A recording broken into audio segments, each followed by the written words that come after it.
And I don't like really sloppy head where you're spitting and the spit is running down my butt crack. That is like a turn off to me. Yeah, I love that shit. No. Welcome to Sweet Release.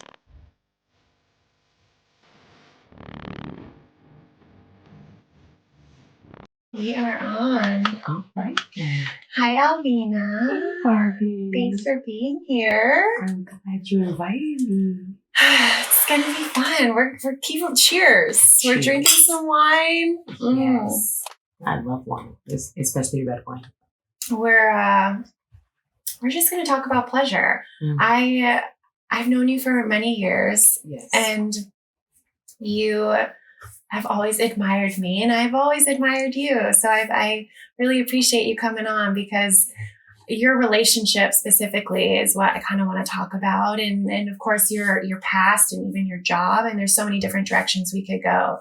Okay. But I would love to start off with you have this pretty incredible partnership right now. And I love how you talked about in the beginning of your relationship with him, how he was just massaging your feet and could you just talk about how he wined and dined you? So, we were dating and he was like, oh, come on. We went out and we went to get a room. And so I'm really particular, even if I'm dating you, even if I'm sexual with you, about you knowing where I live in the beginning. So we went to a room, and so he put like clean liners in the trash can and put like Epsom salt and soap in it and brought this whole little kit and was like, sit down, put your feet in here. And he like cleaned my feet and lotioned and massaged my feet. And he's like, come on, let's take a shower. And he shampooed my hair. And that level of intimacy was much greater than the actual act.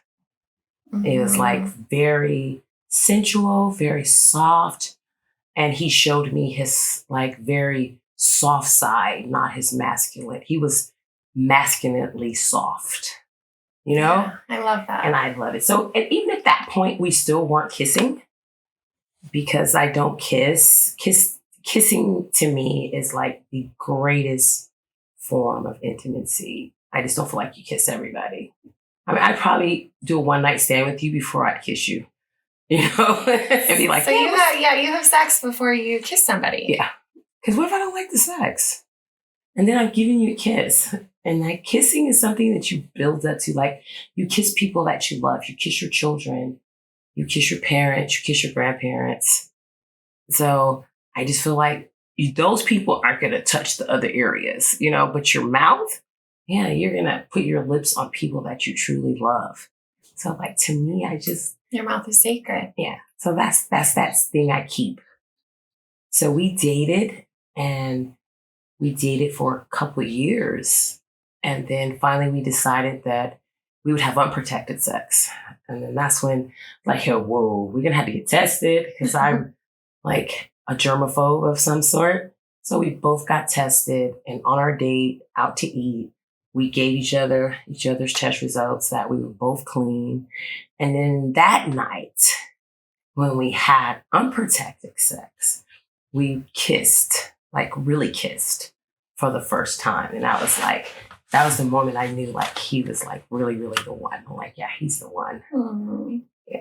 What was the kiss like? Was it lots of tongue? A lot of tongue. Yeah, finally. A lot of tongue, a lot of lip biting, and, sucking the bottom of your lip into his mouth and into my mouth. It was very, very sexual kiss. Mm-hmm. And then I knew. That was like 20 years ago. So. Oh my God, I love it. Sometimes the best things are best if you wait for them. Like, I found that to be more true. The older I got, I found, it is nice to wait and take it slow.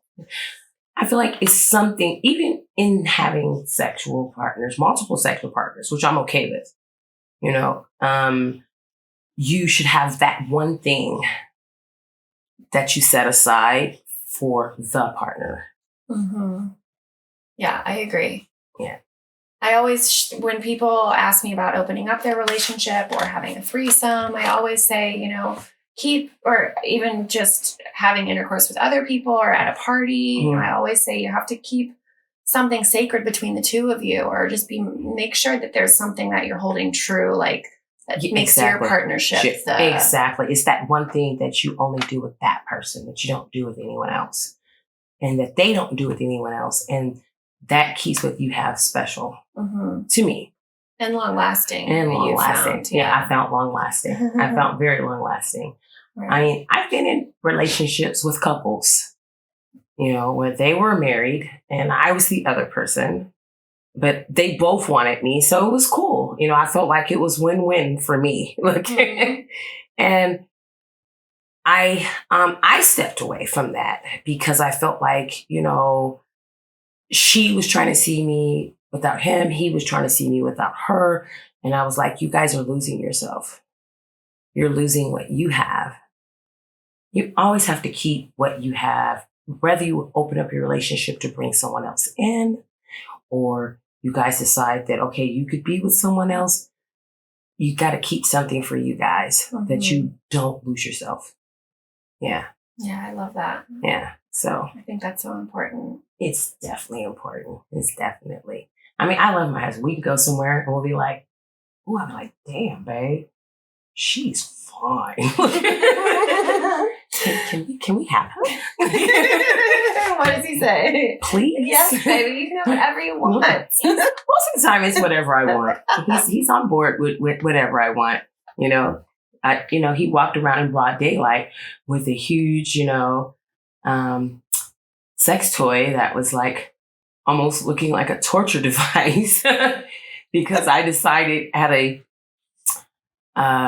very large daytime function that, yeah, let's buy this. Ooh, I can't wait for us to get home. What's the toy? Tell us. So it's it's more of a strap that it's like a leather strapping harness that locks around the thighs. And then the part goes around the back of your neck. So you hook onto your thighs and then the other part hooks onto your wrist and it pulls you up where you're stuck almost like on your back with your legs completely, your knees almost to the side of your face. So you're completely open. So you can't get away. Yeah, it's bondage. It's fully strapped down. Yeah. Pineapples is our safe word. I didn't know that about you. That's awesome. Pineapples is our safe word. I feel like if you're going to do that kind of stuff, make sure you have a safe word. And do you know that pineapple is kind of the swinger lifestyle, non-monogamy emblem? Or yeah. So our safe word when we're trying new things is pineapples. Nice. You like pineapples, and that means, hey, you know, I'm not comfortable anymore, or it's not feeling good to me anymore. So, and the other person retreats and like, do you want me to stop completely, or am I going too forceful? And we respect each other's boundaries. So I think that makes for a really good, you know, sex. But back to this toy. So did you play with it that night? Most definitely so. You know, I have multiple toys. So he strapped me down. And once I'm strapped down, then he's like, okay, I got you tied down. Now it's my turn. And he pulls out the box of tricks. Because, you know, I have, which I thought was overrated, the Rose. It was very vibrator. Yeah, it was very overrated to me. They hyped it up to be way more than what it was. And then I have the dildo with the clitoris tickler. And, you know, I have several different sizes and stuff. So he's like, I get to play. And you can't get away. You can't stop me. And he just had himself, you know, with orally and with toys. And then finally he finished it off with him. So my husband is up in age now. So we do a lot of foreplay because he's, you know, 12 years older than me. So my libido is a little longer than his. So we do a lot of foreplay to make sure I'm at that maximum point. So when he does do what he does with him, I get everything. Yeah, that's good advice for people to know. You know, the older you get, sometimes you can't last as long. Or well, he will tell you within. He's like, it's the best 7 minutes of her life. we were watching, me and some other women in my family were watching the Newlywed Game. And they were like, and they asked the women, if your husband picked a letter of the alphabet that was equivalent to numbers that would say how long he lasts in bed, what would he say? And I said, A, B, C, D, E, F, G. I said, he would say G. And the whole room looked at me like, G? I'm like, girl, he's going to say G. So they all picked the number for their mate. And when the men came back in, we asked him the question. And just, he was like, I would say G. And the whole room fell out laughing. I gave her the best 7 minutes of her life. And so they were all thought it was hilarious because he'll tell you, give her the best 7 minutes of her life. I love it. Yeah. So you guys are in sync. In sync, always. That's awesome. We picked houses. It was like a video I watched. It was like, if you got a free house, what house would you pick? And it was like 8 houses. And I saw 2. I'm like, this is one I really, really like. But if I had to, this would be the runner-up. So I picked mine. I didn't tell him what I picked. I showed him the video, and he picked the same 2 houses. That's how in sync we are. Yeah, that's awesome. Yeah. Oh. What else have you learned over the trajectory of your relationship? You have to pick your battles. Like one of my pet peeves is for you not to close things. Like the toothpaste, the cabinets, the drawers, to leave anything like ajar. I need you to close it. Right. You know? And I used to be so super, super frustrated. Like, this is like a deal breaker because this is driving me crazy. Right. And then one day he was like, I'm so sorry and I'm going to try to do better. He says, but I can't help it.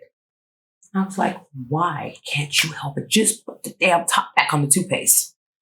And he says to me, his mom had surgery at like 35, where she had all her joints replaced in her hands. Wow. So he said he was young, like a kid, like 11, 12. And he came out and his mom was trying to open a jar. And she was crying because she couldn't get it open because of her hands. And he felt so horrible to see his mom like that. So at that point on, he opened everything and left it slightly ajar. So when she went to open it, that she could. And in that moment, I said, okay, this is something that I'm just going to have to suck up and just go behind him and close everything. So now I just go behind him and close it because I get that that's something psychological for him, that he doesn't even realize that he does it most of the time. So I'm like, okay, well, take your little OCD and go around the house and just close everything. It'll be okay. You know, I did a intimacy, like couples retreat weekend recently. And that was something in one of the workshops that a couple was kind of became aware of or just kind of moved through was the fact that it was the same thing, the toothpaste caps. Like, you're like, that's common. It is, you're looking at me like, really, the toothpaste cap? Yes, the toothpaste cap. It's common. I mean, I even sometimes get on Hunter for not putting the toothpaste back up in the cabinet, just leaving it on the counter. But it's true. You do have to pick your battles. And what this couple realized too is she's so hands-on in her career and everything else that she does. And so this one thing is something that's been like creating so much shame. And like, it's just been like making her feel unworthy because she can't seem to get it right. You know, she can't put the toothpaste cap back on. She just, something in her, like probably maybe your husband, you just, he's used to it, or that's just kind of how it's been his entire life. So it's really wonderful to recognize sometimes those things that we're just kind of, sometimes you don't have to shift who you are. You just have to like accept who they are. Right. And in accepting who they are, you're able to grow in who you are. So my fix all for it was I was one of those Chinese toothpaste holder where you put the toothpaste and you screw it in there. So all you have to do is put the toothbrush under there and it puts the toothpaste on it, and no one has to cap it or uncap it or worry about the caps being not put on there. And look, that took out stress for him and stress for me, and everybody's happy. Oh my God. So that was my fix all for the toothpaste cap. That's great. I love it. Yeah. That's so good. You're good at finding fixer, just You got to. Products that make your life easier. You know what? I struggled. So for years I was homeless. And you know, when you're homeless, before I got homeless, I was very bougie and very stuck up, and like I didn't want to stand on the same corner with a homeless person. I was like, oh my God, he's gonna stand next to me, right? And I was like, whoa. And being homeless just totally changed my purview of the world and how I treat people. It changed me. It changed me so positively. I always believe that everything happens for a reason and that God sends you through things so you can grow. It's a purpose act. It's something you need to learn from it. And being homeless is that I learned that I needed to be a better, more accepting person to other people's situations. Less judgment. Totally changed my thing. I used to be very judgy, and I'm not. In my younger years, I was a very, very judgy person. Like, why would you wear that? Why would she do her hair like that? Why would she wear those shoes? Why would she date him? You know, I was super. When I first met my husband, I was like, yeah, I must look really bad today. Because I thought that I was too cute for him to be trying to talk to me. That's funny. So I said, I must really be off today if he thinks he can holler at me. Well, he won you over, didn't he? He did. He said he knew the third day that I was going to be his wife on the third time he saw me. And he didn't want to scare me. But he said he knew the first day he met me. But he like the third day, he started contemplating telling me that I was going to be his wife. So he did a vision board years before he met me with the house he wanted and the car he wanted and the job he wanted and the wife he wanted and the qualities that he saw in this wife. And then he cut a picture out of a magazine of what he thought his wife should look like. And the craziest thing ever, this woman looked like she could be my sister. What? And at that time, I wore my hair in this straight, bob. And she had the same hairstyle.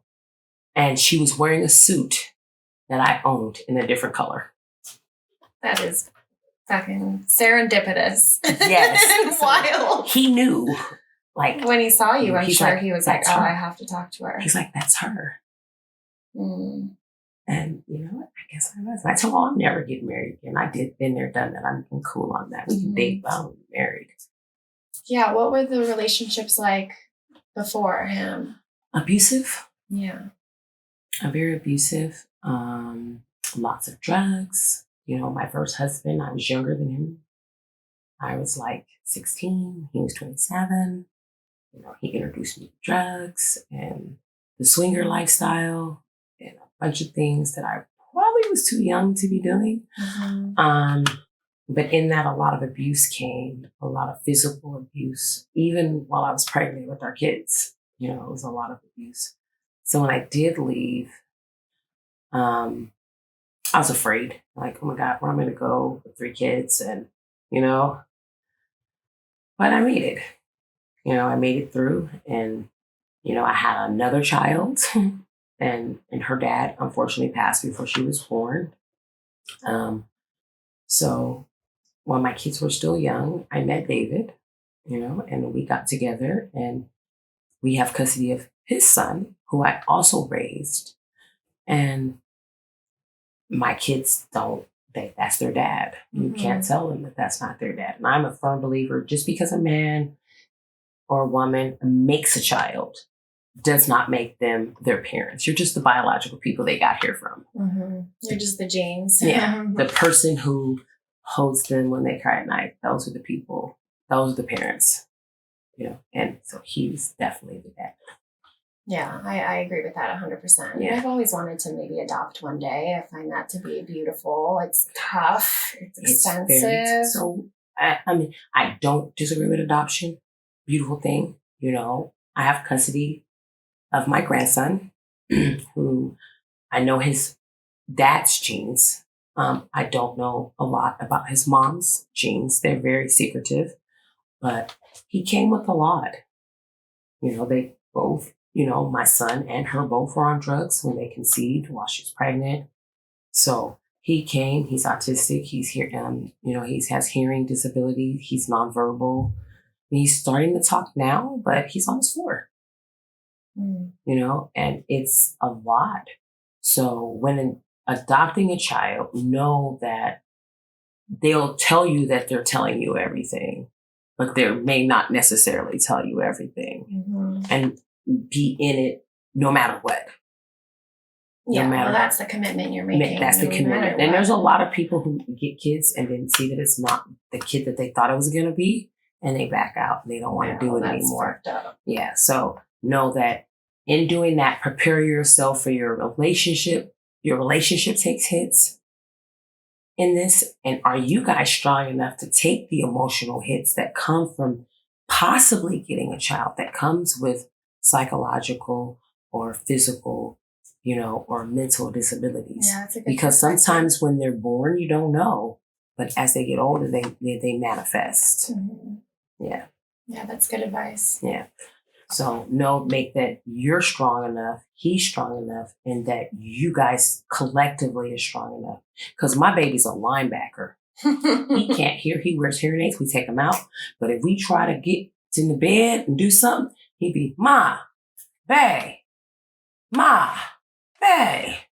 Because I call my significant bae.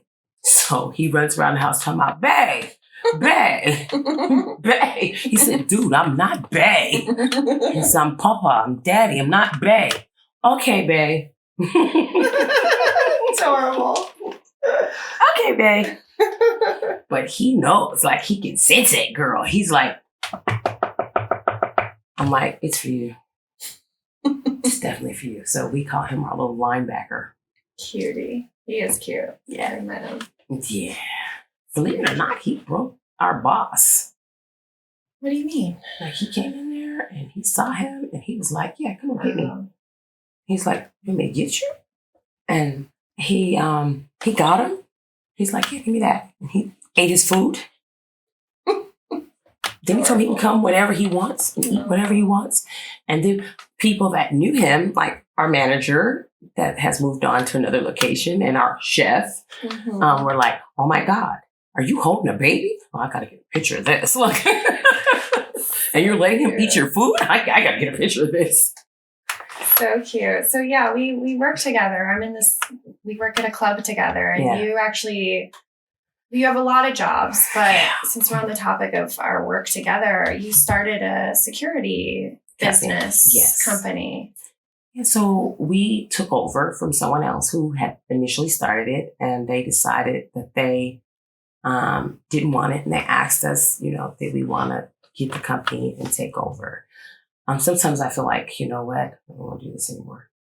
I miss my weekends. You know, I miss being free on New Year's Eve, you know, things like that. But the people that I employ, a lot of them need the experience. And a lot of people we've had come work with us has went on to get great jobs because we've given them referrals and, you know, talked for them. Like, yeah, they're great. They show up. They're responsible, blah, blah, blah. Or they couldn't get a chance before and they are now. So. Yeah, you've turned a lot of your jobs now are helping people. Yeah. Yeah. So when you find people to work for the security, you're often helping them get into, their first job in a long time. Yes, a lot of them. And I just believe that everybody deserves a second chance. You know, I got a second chance. And I was like, toe up, you know, I couldn't believe it.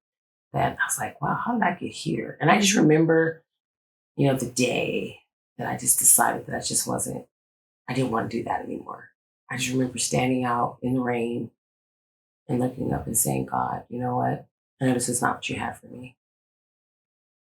So if you just tell me what the lesson is of this, I promise you I'll do it. I promise. If you just help me, I promise I'll do it.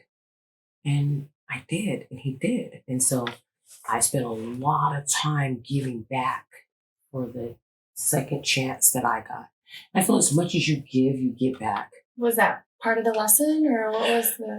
Because I told you, like I said before, I was homeless and stuff. I was very pushy and like, yeah, no, I'm not gonna do that. No. Lead with more kindness and understanding. Yeah, and I got that from that. And I need to just like one of my coworkers said they were sick and they hadn't bathed in 3 days, and I was like, ooh, right. And one of my clients said, I know you didn't. I said, what you mean, player? He said, you did that and you be in here hugging people that ain't bathed in months. I said, that's a different thing. Mm-hmm. This person has no reason to not bathe for 3 days. Okay. Yeah, so your other job. Yes, I work with the homeless. I work with people that are homeless and some that are mentally disabled or have some type of addiction. So I'm a harm reduction specialist, which entails from various things from overdose reversals to teaching people how to get high safely. You know, that they should test their drugs before they use them. With the fentanyl epidemic, a lot of people think they're doing one thing. They think they're doing cocaine, but it also has fentanyl in it. And then they end up overdosing. And then they're like, oh, one little touch and you're dead. That's not the case. But some people do have a more severe reaction to fentanyl than other people. So it's really a case by case basis. There's people that we can just give them the naloxone and they come right back from a fentanyl overdose. And there's other people that we have to keep giving it to them and giving them oxygen. And we work on them 12 minutes, 13 minutes, to try to get them to, to breathe on their own and wake up. So it just acts different. And they can still come back after that long. Yeah. Yeah, they come back after that long. My longest one was 14 minutes. I would love to know where they went and what they saw. Yeah, right? You know what? Most of them, when they wake up, I guess they're high, so they might not remember. No, they don't. They don't remember passing out. They don't remember. They wake up very, kind of disorientated, almost like people that have seizures. Mm-hmm. You know how when someone wakes up from having a seizure, their immediate memory preceding the seizure is gone. And they're very disorientated and not kind of knowing what's happening. And it's kind of the same thing when someone wakes up from an overdose. Yeah, what does that job feel like? Because you have a Monday to Friday there, and then you have the club on the weekends. So you don't really get a break, and it's intense. Intense work. I go from one set of children to another. That's a good way to put it. So, I just feel like, because of my position at the club, I feel like I'm always rounding up kindergartners. Oh my God, yeah. Got to deal with everything. Like, okay, excuse me. Who raised you? Why would you do that? Get down. And it's kind of like being around a bunch of kindergartners. Yeah. All the time. Mm-hmm. And what a lot of people don't know with people that are homeless, which I think I've gotten from being there, is that as you be high and homeless longer, you forget the fundamental things of living. So to throw your own trash away, to not spill half the sugar when you're making a cup of coffee, and if you do, wipe it up. So you're like, who raised these people? And then I talked to a really dear friend of mine who's still in her active addiction. And she said this to me. She said, since I've been getting high, I have forgotten how to live. Like, be normal. And it was a light bulb moment for me when she said that.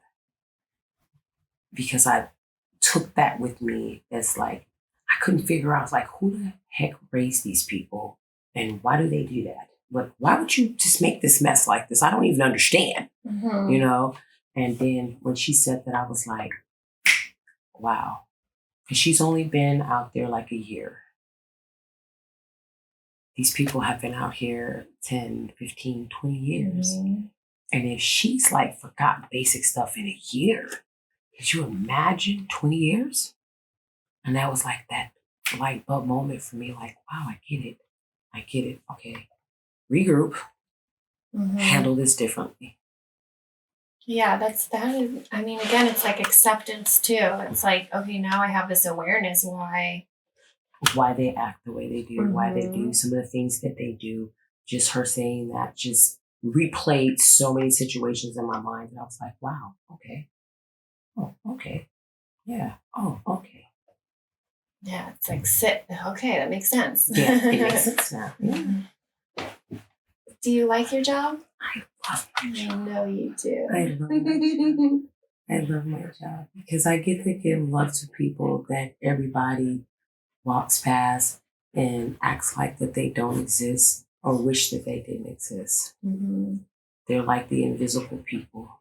I work on Skid Row. Right, I was going to say, you are downtown, on Skid Row. I'm like in the heart of Skid Row. So these are the people that everybody wish would just go away. And they get on the other side of the street when they see them coming. And, I be like, hey, where you been? I ain't seen you in like 2 weeks. It changes. It just changes. It changes how you just... And when you talk to them and they tell you their stories and how they got there, how they ended up there. I've met people that were professional athletes, lawyers, stockbrokers. Yeah.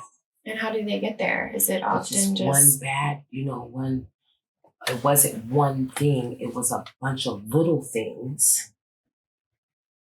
And then this one other thing that just kind of broke the wheel, and then you're stuck. And then you can't, And then you're stuck. A lot of times it's not one major thing that gets them there. It's a bunch of little things that just build up, compound. And then one more thing happens and it's just bam, the wheels broke. They can't move past this point. And they become stuck. But you're helping them through your business and talking to people and all the time. Not only bringing them back to life, but you're giving your wisdom. So we have giving them jobs our sometimes. Kitchen. Our kitchen is like set up like a cafe counter, and they can come sit down and get coffee, and we give them noodles and stuff, and we play music and we just talk. Like you would if you went to a bar or a countertop restaurant, how you're talking to your waitress or your bartender or your barista. It's the same kind of setup. And you get to know them and help them. And then they come back. I've had a guy come and tell me, you know what? I love you guys so much. I have never felt so human as I have here, like in so long. I feel human again. And that, you get those moments. Now we get the ones that's like, I want to kill you or cut your head off and, right. and throw stuff at us. And then there's that one that comes and says, you're the light of my day because I know you care. That's enough. That makes you say, okay, I can get up and do this one more day. Okay. I'm going to cry now and do it again. One more day. Just one more day. Just one more day. And it's worth it. It's worth it. Well, I love what you do. I'm so moved by it. I love what I do too. Your stories and your support and all of that. Yeah. You know what?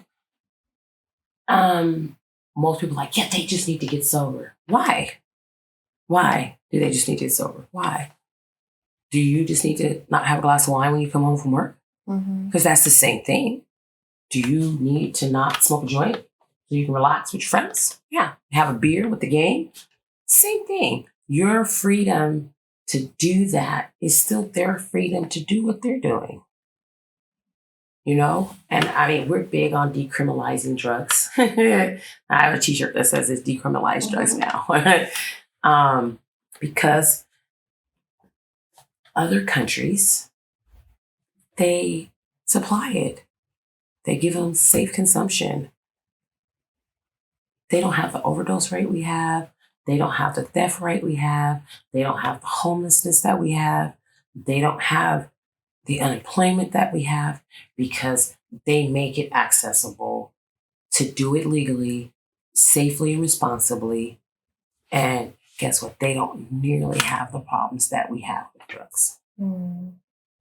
Yeah, I agree with that. I think it does need to be decriminalized, and that's causing everyone's like, either go to jail or get treatment. Okay, no, why we can't just teach them how to get high safely, responsibly? Make them responsible people that they can still have their habit and have a job and have a place to live and, not spread disease. Why we can't just do that? Mm-hmm. Yeah, it does seem like the way. Yeah. So we're really low threshold. You can't get high at our place because we don't have safe consumption, but we give you everything else you need. We don't give out drugs and we don't give out lighters, but everything else you might need, to do your thing, we're going to give it to you. We're going to give it all to you. And we're going to teach you how to do it properly and how not to spread disease and not to hurt yourself. And we pass out, tons and tons of Narcan and teach them how to save each other. That when no one else is around, you guys are together. Save each other. Mm-hmm. Well, I couldn't even believe when I've been working at this club that we work at for so many years, and I never learned how to administer Narcan until when you were starting to talk about it, when you had this job a couple of years ago, and you were like, we need to all know how to do this because it happens at the clubs. It does. And it did. These kids are popping pills and you know what? We don't know why, ketamine, you can get an overdose from ketamine and Narcan works on it. And we don't know why, but it does. Where even though it's not an opiate, it still is reversed. The overdose is still reversed by Narcan, which is a very popular party drug right now. Mm-hmm. And so like my babies who do party drugs, hey, I'm not going to tell you to stop. But what I will tell you to do is take this overdose back with you just in case, So if anything happens, if your friend passes out, if you pass out, you guys aren't breathing, this is what you do. Yeah, it's good to have that awareness. Yeah, because we just want you guys to come home. Right. That's it. Let's pivot a little. Okay. Speaking of clubs, you like dancing. What are some of your other self-care things that you do? I like going to naked spas. Oh. I know there's one in I think Hunter's been to a couple. I love naked. Yes, there's where they are. Yeah. And then you go and you get on the woo pot where they put all the herbs in your pocket, in your vajayjay pocket. What? Yeah, so you sit on there. I don't know what that is. And they have in Asian countries and even in Africa, they do pH balance cleanse of your pocketbook. Okay. So they put you in this gown, this thing around your neck, and it goes and you sit on this pot with all these herbs and different stuff that steams, and it helps with your pH balance to make sure you smell good and you taste good and you moisturize well. And so it balances you out down there. Wow. And then when you're done doing that, you go get this body wash scrub. So you start off in the different hot tubs. You have the alkaline, you have the citrus, you have, so there's 3 or 4 hot tubs that you're in for a certain amount of time. Then you go to this wet bed, massage bed, where they bathe you. Mm. They wash your hair, they scrub your whole body, front, back, everything. They scrub everything. Yeah. They clean you really, really well, and you get on the pot. Then you go to the steam rooms and the different rock room. Then you go but you do all these things naked. Okay. And I love to be naked. Yeah, I do too. I love being naked. Naked is a wonderful place. It is a wonderful place. We've talked before about our naked drunk selfies. Yes. And I don't know why whenever I'm drunk, I want to be naked and take pictures and send it, to my husband and to my friends. And my favorite is, naked toilet selfie. So I'm on the toilet drunk, naked, sending people pictures. I love it. I love it. I don't know. I'll come up and he'll you sent me 20 pictures on the toilet last night. And I'm like, I did. Did you like them? He's like, yeah, babe. Oh, you were looking drunk and cute. Yeah. So spas. Okay. That is something I've never done. The pocket pussy herbs. Yes, you have to. Wow. You have to. So there's one, and they do it at the Wii, but there's another one. It's on like Normandy and Wilshire. Okay. And it's more small, more intimate. And they definitely have, the pussy herbal cleansing type thing that goes on. And then, then they have the balls too that you get put in there, and it soaks up and cleans everything and gets it off. You know what? My daughter called to me. She sent me the link to this thing that she got off of Instagram. That's like these pills and this body wash that's it's called Wet something or the other. And you take these pills and it helps you become more moist down there. Yeah. And she's like, Mom, let me tell you. She said, and it had it smelling good after I took this pH balance bath, and then it was all wet. Girl, he was eating me up like a snack. and people was like, your kids tell you that? And I'm like, I grew up in Black families. Sex is taboo. We do not talk about it. I'm like, you know that I'm grown and I know how I got here, right? The stork didn't bring me. But they just I never got to talk about safe sex, about birth control, any of those things. It was just like, you just don't do it. Right. So I never got a sex talk. And so in that, I made a lot of mistakes sexually. Things that when I didn't know if it was okay, it wasn't okay to go to them and ask, was it okay? Mm-hmm. When I didn't know. So with my kids, I'm very, very open about my sexuality, and I allow them to be very open with me about theirs. So my daughters and my sons, they told me when they had their sex for the first time. They told me when they tried anal for the first time. They're very, very open with me about how they felt, how it made them feel. And I want them to have that. Where they're telling me, Mom, I don't know if I like that. I said, okay, well, tell me you didn't like it. Shoot. Mm-hmm. Is that how it was supposed to feel? I want them to always be able to come to me. My son, he was like, oh my God, I'm with my girlfriend and my penis is bleeding. I said, your penis is bleeding? He's like, yes. And he still lived at home at the time. And she was like, I said, your penis is, I said, well, give me my glasses. Let me see. And she was like, you're going to look at it? I was like, baby girl, I made that penis. Okay? If it's bleeding, we about to check it out and see. I said, you're going to have a seat. Because we might not be done with you yet. We about to figure out why it's bleeding. Mm-hmm. But my son was very sick as an infant. And I was poor back then. And so he wasn't circumcised. Mm-hmm. So when he had sex, he was like being aggressive. She was kind of dry. And it pulled the skin back too hard and it tore it some. I was like, oh, it's just a little tore, put a little peroxide on it, some soap, make sure you keep it clean, it'll be all right. And she was like, my mom would never, okay. If he can't come ask me, who he gonna ask? His friends? And give him some bad advice? Yeah, put some mayonnaise on it, man. Yeah, exactly. Or go to the doctor when you don't need to go to the doctor. Exactly. So ask mama. My advice to parents, even though it's very you're uncomfortable, you don't want your kids to have sex. Okay, if you think your kids are getting ready to have sex, you should talk to them. Tell them. Got to. And be open with them about it. Yeah, I think we need to be talking more about pleasure and less about just the anatomy. And I mean, when I grew up with health ed was just so abstinence is key. And talk a lot about STDs and it was a scare thing. Yeah. Okay, yes, there's STDs out there. I tell my sons, if you don't want a baby with this chick, wrap it up. Yeah. I don't care if she tells you she's on birth control. They're lying. Women lie. Right. Because it feels good not to get it without a condom. Right. But if you're not ready to have a baby with this chick, wrap it up. Yeah. You got to. And think about it.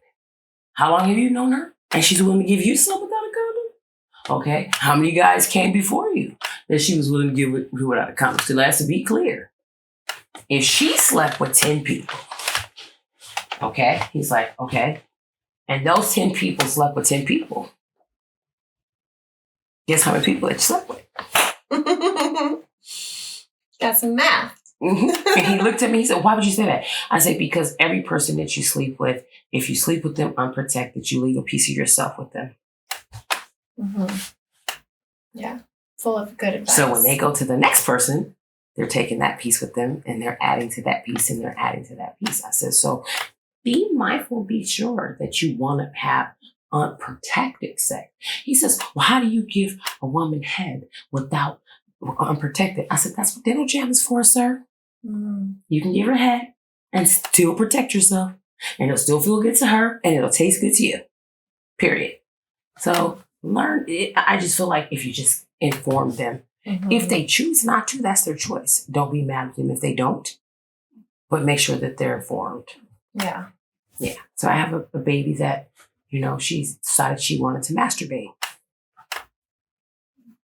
Give her some of your vibrators? No, I would never share my vibrators. That's true. Those are my phone. She's 16. And so she used a curler, a flexi rod curler. Oh my God. And so the flexi rod curler has that little plastic tip on the end of it. So it came off in there. And she left it in there for 3 days trying to get it out. So finally, she tells her mom, Mom, it's something up there. She said, it's something up there. She says, I think I need to go to the hospital. Her mom calls me. Mom, she needs to go to the hospital. Oh my God. Because it's so stuck up there. I said, it's stuck up where? She said in her JJ. And so ultimately, I said, if you want something for that purpose, it's natural for your body to have desires, and it's okay. Mm-hmm. Allow us to get you something that's for that purpose. I said, they make things for that purpose for this reason. Yeah, for your safety. So. Because when you're sticking things that weren't designed to go in there, things get trapped, they get stuck. I said, you were lucky she was able to use forceps and clips and just pull it right out. But it could have migrated into a part of your body, your cervix, and where you end up having to have surgery. Mm-hmm. I said, so don't stick things up there that don't go up there. Yeah. I said, for God's sake, if it's really that bad, girl, get a carrot or cucumber, throw a condom on it, and it'll be all right. Yeah, you gotta put a condom on it first. That'll protect the things from falling off in it. And she said, oh my God. And she said, that's why I sent you with her. Yeah. Because I knew she was going to tell you the talk. The full truth. Yeah. Because you create that vulnerable space. Yeah. I just feel like if we just teach them, and so many people make people ashamed. Mm-hmm. Like, oh my God, you watch pornos? I love pornos. Yeah. I remember talking to you about how you sometimes would watch it and have a little game where you guys would reenact it. Yeah, we're gonna do what the porno does. Whatever they do, we're doing it. Let's do it. Let's go. They're using dildos, we're using dildos. Right. They're using fingers and butt plugs, we're using fingers and butt plugs. They're doing rock this and roll. They're doing this position. And I think it makes it spicy. Yeah. You know what? We've been doing this. Let's see what they're doing. Let's just pick one and we're gonna copy it. Mm-hmm. I think that's so fantastic. And then if you don't like it, say, hey, you know what? That part, I don't know if I like it. Don't do that. But you know what? For the most part, respect your boundaries. We respect each other's boundaries, but for the most part, it's phenomenal. Mm-hmm. And it spices things up. Mm-hmm. You're not always doing the same. It definitely does. I miss when we didn't live together and we had sex in the park and in the car and in the stairwell and at the beach and yeah, all the fun places you figure out. Where you're trying to sneak off, and I'm still living with my granny. He's living with his mom, or he's living with his uncle. So we have to find somewhere to be intimate without 7 minutes, for God's sake. I'm not paying for a room for 7 minutes. Let's figure this out. Amazing. And what other like kinks and stuff do you like? Before I got married, I love women. And he knows it. I just haven't found her in a while. Yeah, I can relate to that. Someone that I'm willing to share me and him.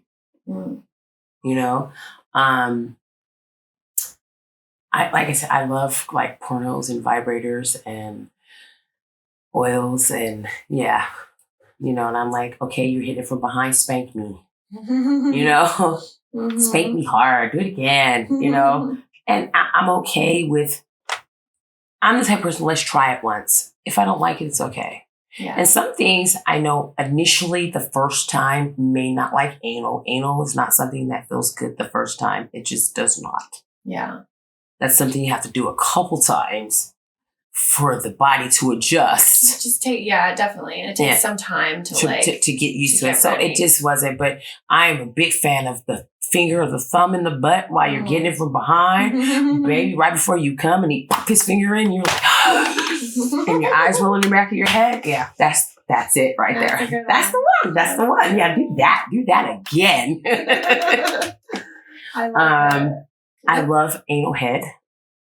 I love it. Absolutely. Love it. I think I love it more than I love head. Yeah, like getting rimmed and eaten out down there. Yeah, I love it more than you doing the vagina. Than the it's better. It's just like, do it again. Do it again. Yes. So that's my kink. Yeah, there you go. Well, you like anal pleasure. Yeah. Or just I don't know if I'm necessarily into like penis penetration. But small anal plugs and fingers and tongues is like, I'm all, let's do that again. Yep. Especially if you're getting some really hard penis from behind and you get something in the butt, like right before you come, it's like massive explosion of orgasms all over the place. And I'm like, oh, and then I fall out on the bed like, yes, okay, it's all right. I'm just going to let's lay right here for a minute. It'll be okay. I'll be with you in a second. And then I'm snoring. Do you sleep after? I do. A big pleasure session? Yeah. So this is when I knew I was in love. Unprotected sex. Like I knew that I just loved him. I loved the way he feels, the way he smells, everything about him. It's when I stopped getting out of the bed to go pee and wipe myself after sex. That's when you know it's love. Yeah. I was willing to sleep with you on me and me. But before I was like, I got to get up and get this off me. And I knew like he was my lifelong partner because I was willing to sleep with him in me and on me. Yeah. I love that. Yeah. I know that seemed like, if he was like, really? Yeah, I would get up and right after. And go to the bathroom. Well, you should usually pee afterwards to help get just like if you're sensitive to bacteria and things like that. But. So I find that when I had more issues with that when I had multiple partners. Yeah.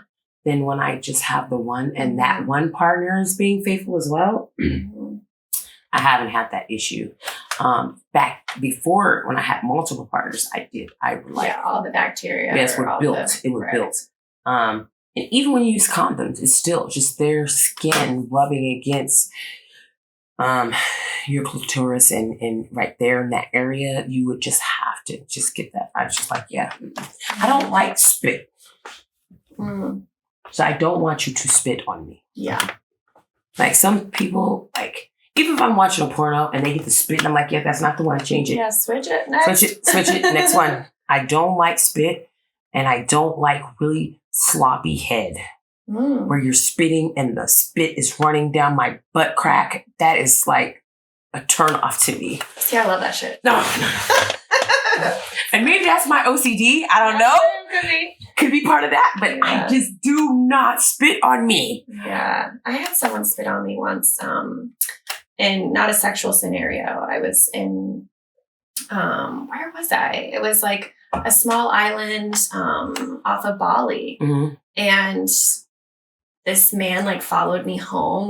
We had shared a spliff together, and he like had followed me home on my bicycle. And I think he thought that I was like into him or something. He shows up at my door, and I like opened the door and realized who it was. And I like tried to shut the door on him because I was like scared. I was like, what are you doing here? You followed me all the way home. And he spit in my face. I think I like upset his feelings. And, that happens. And I was just like, whoa. But spitting during sex, just not my thing. Not your thing. Not my thing. I don't like wet feelings. Like from someone else's secretions. Like my own, I'm okay with it. I don't want your spit on. You see, I have a thing with kissing, so you just know you cannot spit on me. Period. No. That's just not. Everybody has that one thing. That's my thing. Yeah. Well, I love to also ask people, like, as we're kind of wrapping up, like what we did talk about kinks already, but I also sweet releases. So like the orgasm, the most recent orgasm you had, if you're comfortable sharing all the details, even it could be solo or... It was solo, actually. It really was. It was solo. I have this massager because I just don't feel like most vibrators have enough power. So I prefer massagers because they have much more power. And then you can plug them up. So I prefer plugins versus rechargeable because it's a buzzkill when you're like right there and then the battery goes down just enough to change it. But when you got a plug-in, baby, you can go all day. You go all day. I like my plugged-in one too. Yeah. So I was sitting there and I was laying there and I was thinking about just a time that I had with someone that happened to be my husband. That was phenomenal. And I just exploded. Like I was like, this is great. It can't be. I don't want to be with that person, but the sex was really good. Just that little fantasizing. Yeah, so fantasizing is enough. Yeah. That often gets me there too, thinking about something. I could just close my eyes and I could almost smell them, feel them. Like, because my memory, I love to read books. So the thing about books is that you have to have an imagination for the book to be good. So a lot of times, if I read the book, I won't watch the movie because I can assure you that you cannot make the movie as good as I imagined it.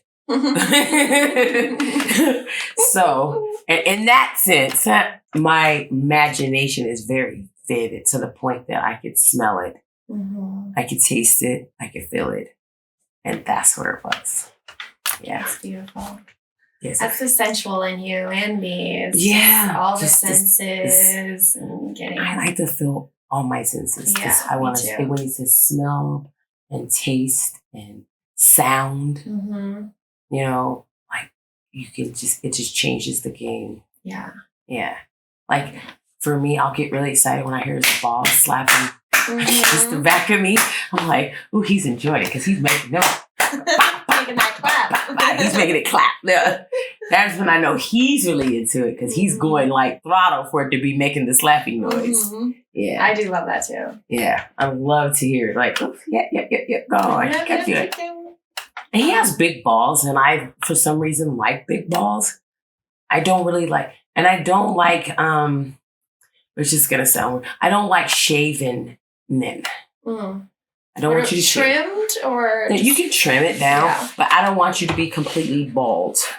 Yeah. I agree. I don't like completely bald. Yeah, I don't like completely bald, and it's weird because I feel like if you want something without hair on it, you want a kid. Because the only human on the planet that does not have hair in those places are children. Adults, we have hair. And so I don't want you to be bald. Yeah. I don't want my women to be bald, and I don't want my men to be bald either. And, if you pull your clothes off and all the hair is gone, I'm like, yeah, I'm turned off already. I'm good. I'm out. I'm out. Well, that is where we differ. I do like a pussy that's just, I can lick all day long. No. I don't mind the lips being clean. Right. But I'm saying like the top part, like make a heart. Yeah, a little do a triangle or make a star in the upper portion where there's still hair. Mm-hmm. I don't want it to be completely naked, like from the top all the way. I just don't. It just turns me off. Mm. Yeah, a lot of people are that way. Yeah, I need to see some hair. Yeah. See, because that indicates to me that you don't know. There's something psychological in my brain. Made a lot of babies, so maybe that's... It is. And I've seen a bunch of little weird poop bats. Yeah. Amazing. We call it the pocketbook. Yeah, I know. I heard you say that. I liked that. Yeah, we call it a pocketbook. That's your pocketbook. You have to always protect your pocketbook. Protect it. It's a sacred space. Yeah, your pocketbook. That's your pocketbook. Mm-hmm. And no one should go in your pocketbook without your permission. Mm-hmm. Yeah, it's so true. Because that's the thing, communicating with the younger generations too, is the consent conversation, you know, and you know what? Let me tell you this. And I don't even think it just stands for Black people. I just think older people in general allowed a lot of things to happen and they hid it for the shame's sake, that the family as a whole can't be shamed. Right? And so they covered it up. So a lot of little girls and a lot of boys, more boys than you want to believe, got hurt because people wanted to keep shit secret. Yeah, ain't no secrets. Yeah. If you tell me we blowing everybody's life up, look, everybody could be mad at me and I'm okay with it, you know? And that's where you teach your kids. In that moment is where you teach your kids to be okay with what they choose intimately. That it don't even matter who. You can always tell me. And if you didn't like it, I'm going to handle it. And when you get your kids in that sense of security, then when they grow up, they have very happy, okay, you know, accepting sexual and intimate encounters. No matter how different it is to the world, my mom has told me that my choice is my choice, and I was taught that. And it's okay. Well said. Yeah. I love that. It starts with the parents. It does. It's all it really does. Passing on your knowledge and gifts and wisdom and love. Yes. Yes. And you teach them that love is not necessarily between their legs. When they do get it between their legs, it's phenomenal because they've learned to love in other ways. So, yeah. I just think it's all about what we do, what we teach them. Yeah. It is. Well, cheers to that. Yeah, we have to have, we got to teach our kids. Look, we got to teach our kids. Well, thanks so much for being here. I loved it. I was waiting. I was so excited. Like, you guys, like, oh my God, I'm going to be Yes. And then I told all my coworkers, I'm like, I'm going to do a podcast. And they was like, really? They was like, what is it? I was like, it's the Kinky Intimate Couch. You say, what are you guys going to be talking about? I was like, sex. And they were like, really? All the good stuff. And they was like, how do I find it? I was like, here, I'll send you the link. Make sure you follow her. Thank you. I love you. I was like, make sure you follow her. Love you. And they were like, okay. Yeah, they were all excited. Like, more people are excited about talking. My friend, I wanted to bring her. I was like, God, I want to bring you with me. She was off today too. I wanted to bring her with me so bad. I just did. I think you met her, Lucky. I don't remember. Yeah, but anyways, she has a wife, a partner, and a girlfriend. Oh my God. Oh, I should have her on the podcast. And they all know each other. Oh, wow. Nice. They all came to the club together for the wife's birthday. Oh, well, maybe I do remember her. Yeah. Yeah. And she's, nope, let me take that back. They are very open about who they are. And so they're very self-aware. They're they, them, you know. She has their pronouns. Yeah. And I'm learning this pronoun thing. I'm old and it's like difficult. It's hard, yeah. Yeah, it's really hard. And I'll have to say, I'll mess up and I'll be like, you know what? but you're going to have to pray for me. People are forgiving. And they'll say, you know what? I know it's not in a place of you're trying to be funny. Right. In that you make an attempt to do it right. And that's enough. Mm-hmm. But I wanted to bring next time. I wanted to bring them because... Well, we should do it, all of us. That'd be fun next time. Their openness about, having multiple partners is, and that they're all technically in a relationship, but not in a relationship is like, wow. Fascinating, I'm sure. Yes. I was like, I'm going to be you when I grow up. I'm older than them, but I'm going to be you when I grow up. You have a wife, a partner, and a girlfriend. Yeah, I'm going to need to be you when I grow up. That sounds nice. Yeah. Mm-hmm. Yeah. That part. That part, yeah. So I'll have to get there. Wow. I'm so glad you love you. Thanks for being and here. I got to meet your baby too, so I'm very excited. The fur babes. I love the fur babies. Well, thank you, my dear. I love you. And your cameraman was okay too. Thanks, love. Mwah, mwah, mwah.